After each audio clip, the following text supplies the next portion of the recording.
តើអ្នកធ្លាប់ឆ្ងល់ទេហេតុអ្វីបានជាមនុស្សភាគច្រើនធ្វើការយ៉ាងលំបាកពេញមួយជីវិតប៉ុន្តែនៅតែជួបវិបត្តិហិរញ្ញវត្ថុខណៈពេលដែលមនុស្សមួយចំនួនតូចបែរជាមានសេរីភាពហិរញ្ញវត្ថុនិងរស់នៅយ៉ាងធូរធារចម្លើយមិនមែនស្ថិតលើថាអ្នករកបានប្រាក់ខែច្រើនប៉ុណ្ណានោះទេប៉ុន្តែស្ថិតលើចំណេះដឹងផ្នែកហិរញ្ញវត្ថុ Financial Literacy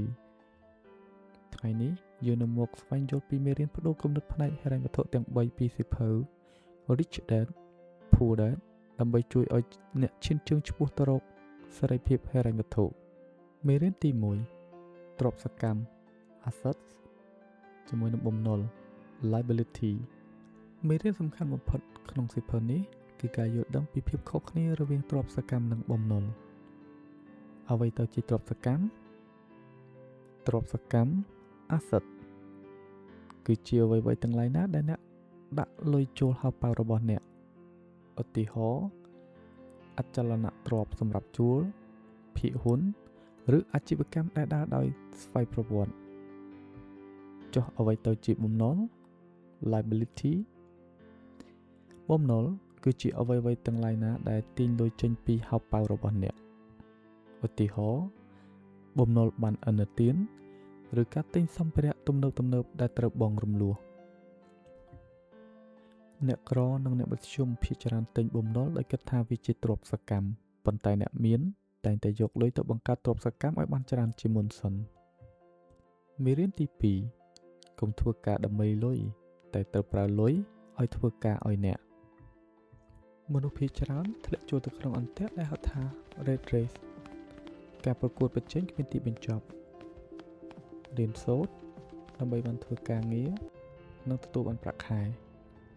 ចាយវាយទិញទំនិញអស់លុយរួចត្រឡប់ទៅធ្វើការវិញពួកគេធ្វើការដើម្បីតែប្រាក់ខែតែមួយមុខប៉ុន្តែឪពុកអ្នកមានបង្រៀនថាត្រូវប្រើប្រាស់ប្រាក់ខែឬចំណូលសកម្មរបស់អ្នកទៅវិនិយោគលើប្រភពចំណូលសកម្ម Passive Income ដើម្បីឲ្យលុយនោះបង្កើតលុយថ្មីមកឲ្យអ្នកវិញជានិច្ចមេរៀនទី3ការអប់រំផ្នែកហិរញ្ញវត្ថុគឺជាអាវក្រោះការពារអ្នកសាលារៀនបង្រៀនយើងឲ្យធ្វើជាបុគ្គលិកល្អប៉ុន្តែមិនបានបង្រៀនយើងឲ្យគ្រប់គ្រងលុយនោះទេដូច្នេះប្រសិនបើអ្នកចង់មានសេរីភាពហិរញ្ញវត្ថុអ្នកត្រូវតែរៀនសូត្រដោយខ្លួនឯងអំពី 1. ការយល់ដឹងអំពីលំហូរសាច់ប្រាក់ 2. យុទ្ធសាស្ត្រនៃការវិនិយោគ 3. ការយល់ដឹងពីទីផ្សារនិងច្បាប់ពន្ធដារចំណេះដឹងផ្នែកហិរញ្ញវត្ថុគឺជាឧបករណ៍ដ៏មានអំណាចបំផុតក្នុងការបង្កើតនិងរក្សាទ្រព្យសម្បត្តិរបស់អ្នកជាចុងក្រោយភាពខុសគ្នារវាងអ្នកមាននិងអ្នកក្រមិនមែនជាសំណាងនោះទេប៉ុន្តែជាទស្សនវិជ្ជានៃការប្រើប្រាស់លុយចាប់ពីថ្ងៃនេះតទៅនៅពេលដែលអ្នកទទួលបានប្រាក់ចំណូលចូលសួរខ្លួនឯងថាតើខ្ញុំកំពុងយកលុយនេះទៅទិញទ្រព្យសកម្មឬទិញបំណុល